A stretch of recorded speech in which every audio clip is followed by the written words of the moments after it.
হ্যাঁ মা, আমি তার সাথে অনেক খুশি। হ্যাঁ, সে এসেছে, আমি রাখছি। আসলা, হ্যাঁ, কেমন কাটলো আজকের দিন? খুব ভালো। দাও ব্যাগটা দাও, আমি না, রেখে আমি দিই। পারবো রাখতে। তোমাকে পানি নিয়ে এসে দিই। না, লাগবে না, আমি নিজেই নিতে পারবো। কি ব্যাপার, তুমি কফি বানাচ্ছ কেন একা একা? এই আমার জন্য কফি বানাচ্ছি, তোমার জন্য বানাবো? আমাকে বলতে পারতা, আমি বানিয়ে দিতাম। না, সমস্যা নাই, আমি বানাইতে পারবো। আচ্ছা ঠিক আছে, আমার জন্যও বানাও। কফি গরম গরম। Thank you. ওয়েলকাম।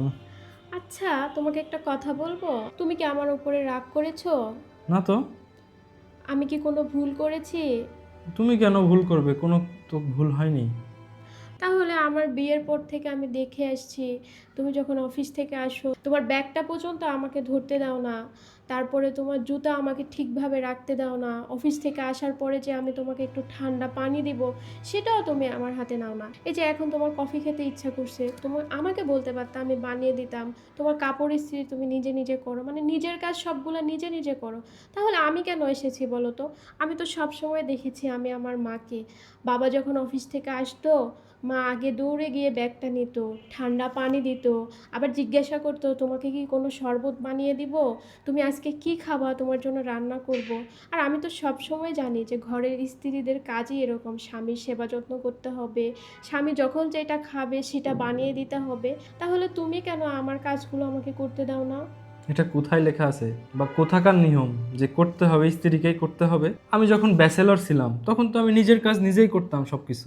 একা একা চা বানাই খাইতাম বা কফি বানাই খাইতাম, ব্যাগপত্র গুছিয়ে রাখতাম, বাড়িঘর সুন্দর করে রাখতাম। এখন কেন না, বিয়ে হয়েছে বলেই আমার সকল কাজ কি বউয়ের ঘাড়ে চাপাই দিতে হবে? ধরো আমি অফিস থেকে আসলাম, তোমার ঠান্ডা পানির জন্য বললাম, এই ঠান্ডা পানি দাও, এই ব্যাগটা নাও, এই কফি দাও।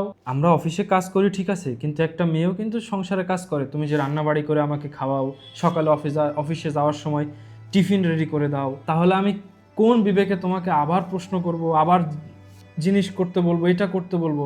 আসলে দুইটা কাজ যখন আমি একজনের উপরে চাপাই দেব তখন তো তার কষ্ট হবে। আর আমি যদি ভাগ করে করি, আমার কাজ আমি নর্মালি করলাম, তোমারগুলো তুমি করলা, তাহলে দুজনেরই কষ্ট কম হবে। আসলে কি জানো, তোমার মতো চিন্তা ভাবনা যদি সব পুরুষ করতো, তাহলে সব মেয়েরা তাদের সংসারের রাজরানী হয়ে থাকতো। যেরকম আমার ভাগ্য হয়েছে, আল্লাহর কাছে হাজার হাজার শুকরিয়া যেন তুমি আমাকে সারা জীবন এভাবে সাপোর্ট করো।